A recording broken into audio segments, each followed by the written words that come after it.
Welcome back, everybody, for another deep dive with us. Today, we are tackling rocket science. Rocket science. Yeah, well, not literally building rockets, of course.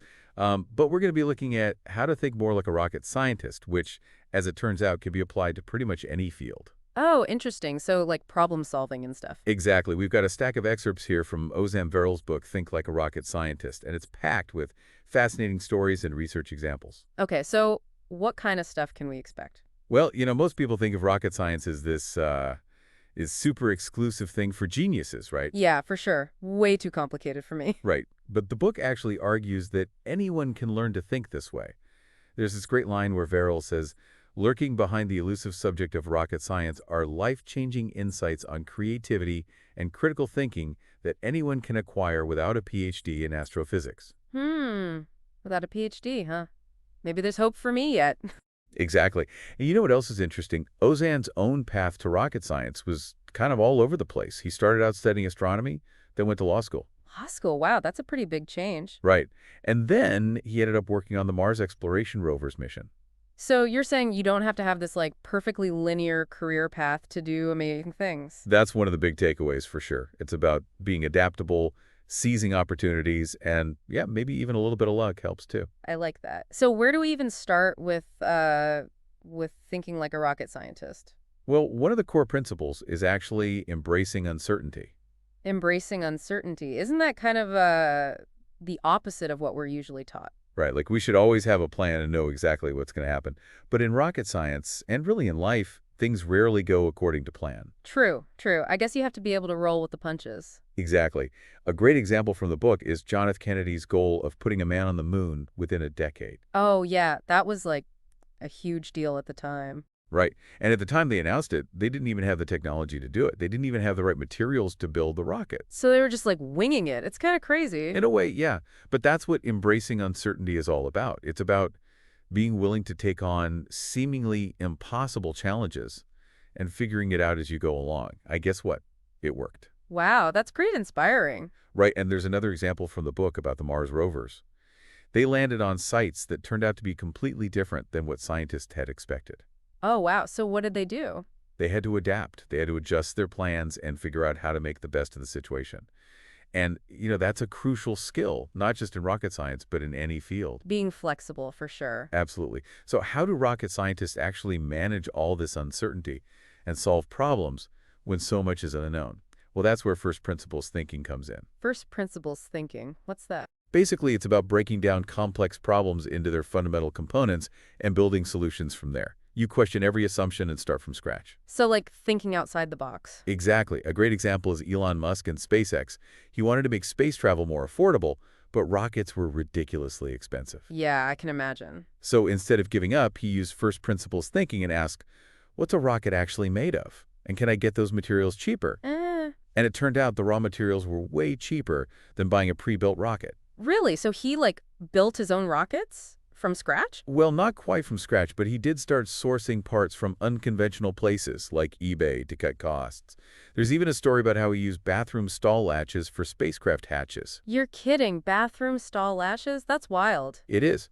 But it's also a brilliant example of how first principles thinking can lead to totally innovative solutions. Yeah, I guess if you're not afraid to question everything, you can come up with some pretty creative solutions.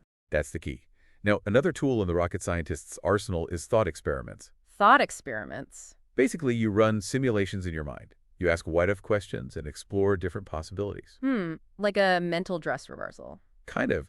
Think about Galileo. He used a thought experiment to challenge the idea that heavier objects fall faster. I remember learning about that in school. The Leaning Tower of Pisa, right? Exactly. Well, he actually didn't drop anything from the tower. He imagined objects falling in a vacuum without air resistance and realized they would fall at the same rate. So he was like playing out scenarios in his head. Exactly. And thought experiments aren't just for scientists. We could use them in our everyday lives to test ideas and make better decisions. That's a cool concept. So we've got embracing uncertainty, first principles thinking, and thought experiments.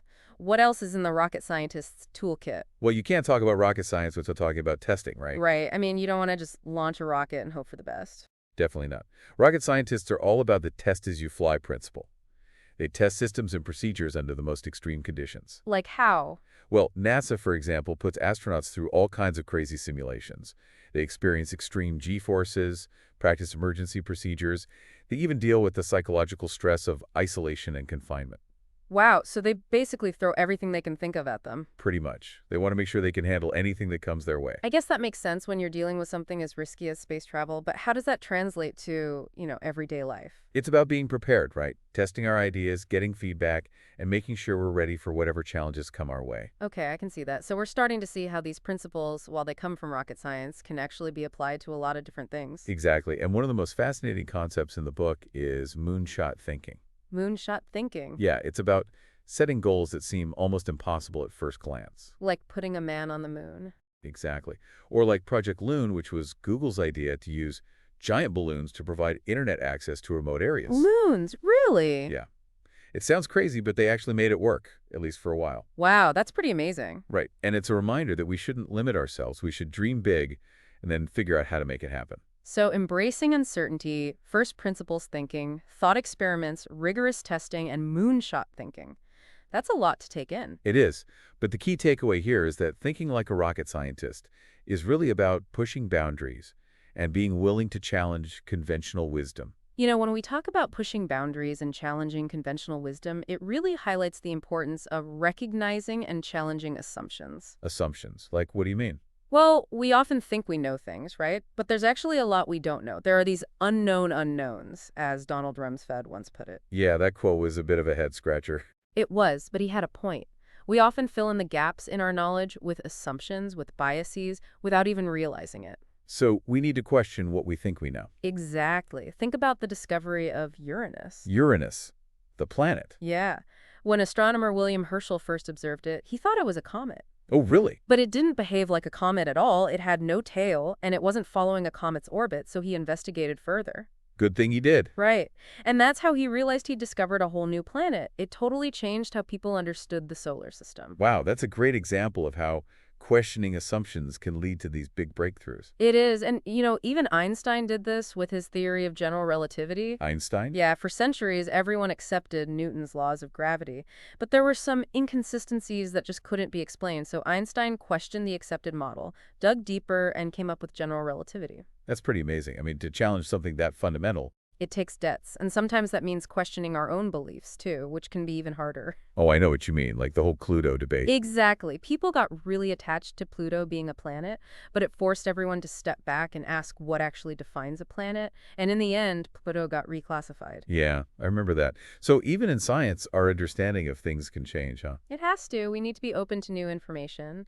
But let's shift gears a bit. Let's talk about fear. Fear. It's natural to feel fear, right? Especially in rocket science where the stakes are so high. Yeah, one small mistake could be catastrophic. I can't imagine the pressure astronauts must feel. It's intense, but they don't let fear paralyze them. They manage it through training, preparation, and by really understanding the risks. So it's not about being fearless. No, it's about controlling fear, using it to be extra careful and prepared.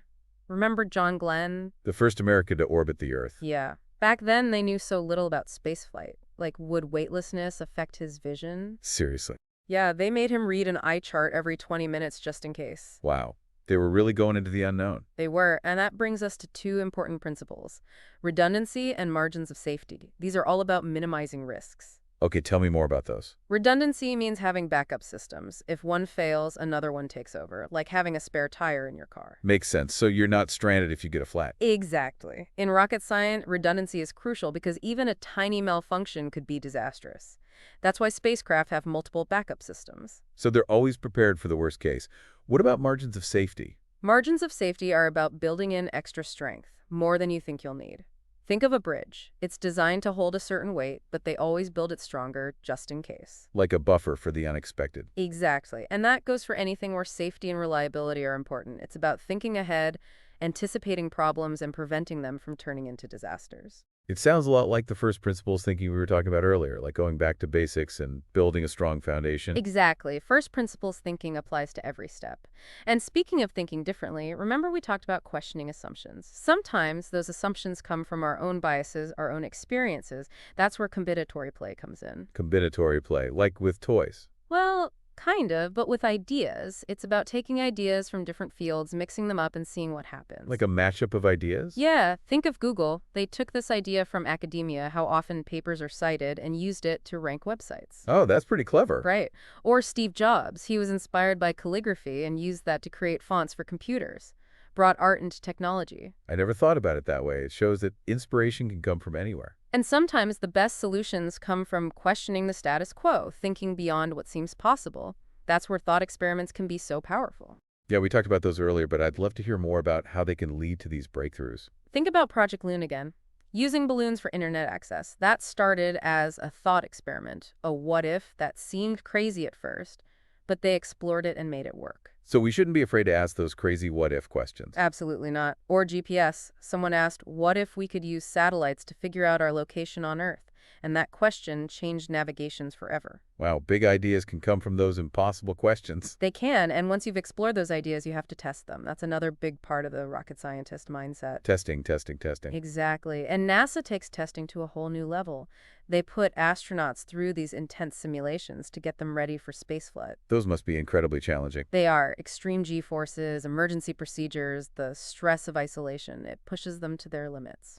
So even though most of us aren't going to space, what can we learn from this? It's about testing our own limits, right? What challenges hold us back? How can we push ourselves and build confidence? So, like practice makes perfect. Yeah, it's that test as you fly principle, but for our own lives. Create your own simulations, practice handling challenges, like a musician doing a mock performance before a big concert. It's about stepping outside our comfort zones, learning from experience. And I'm guessing that means failing a lot along the way. Definitely. And that brings us back to learning from failure. Rocket scientists don't just accept it, they embrace it. That's a really different way of looking at it. It is. At NASA, they document every failure, every mistake in detail. They call it their flight rules. It's all about learning and preventing the same mistakes from happening again. So failure's an option. It has to be. It's how we learn. Think about the Challenger and Columbia disasters. Those were tragic reminders of what can happen when we become complacent, when we fear failure. Yeah, those were incredibly sad events. They were, and it's important to learn from them, from those past mistakes. Not just our own mistakes, but the mistakes of others, too. It's like study history so we don't repeat it. Exactly. Remember the story of Clever Hans, the horse who supposedly could do math? Oh yeah. What was that about again? Well, it turned out Hans wasn't really doing math. He was picking up cues from his handler. It just looked like he was doing math. Ah, so it's easy to misinterpret what we're seeing. It is. We all have biases, experiences that shape how we see things. Even scientists have to be careful to avoid bias when they design experiments. So we need to be critical of what we observe, get different perspectives. Absolutely. And that brings us back to the scientific method. Be skeptical, question your assumptions, seek out multiple viewpoints. It's about acknowledging that we don't know everything and being open to being wrong, even when we think we're right. That's the key to learning and growing. Carl Sagan had this great quote. He said, "Science is a way of thinking much more than it is a body of knowledge.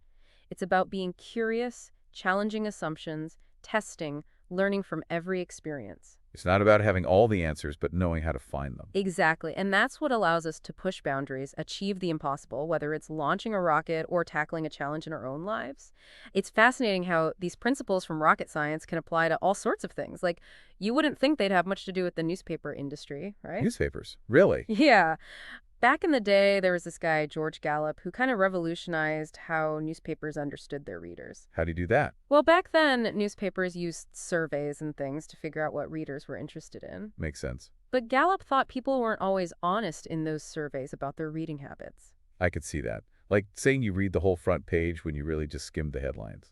Exactly. So he did something kind of different. He went door to door actually collecting old newspapers. Old newspapers, what for? He wanted to see what sections people actually read. He looked for wear and tear, ink smudges, even coffee stains. That's pretty clever, like a detective for reading habits. It was, and it gave him a much more accurate picture of what people were really reading. Newspapers could then tailor their content and get more readers. It's another example of how challenging assumptions and trying something different can pay off. That seems to be a running theme here, huh? It is, and another great example is IDEO, the design firm. They're all about this human-centered design approach. I've heard of them. They've done some amazing work. Right, and one time they had to design a toothbrush for kids. At first they thought, okay, let's make it smaller and thinner so it's easier for little hands. Yeah, that seems logical. But then they actually watched kids brushing their teeth, and they realized that kids grab the whole toothbrush with their fist, not just their fingers. Ah, so a thinner brush wouldn't actually be better.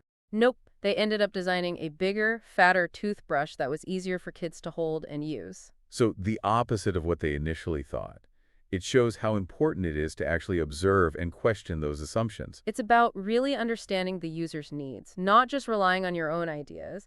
And that brings us to recognizing the limitation of our own perceptions. Like the clever Hans story we talked about earlier with the horse that seemed to be doing math. Exactly. It shows how our perceptions can be skewed by our own biases and experiences.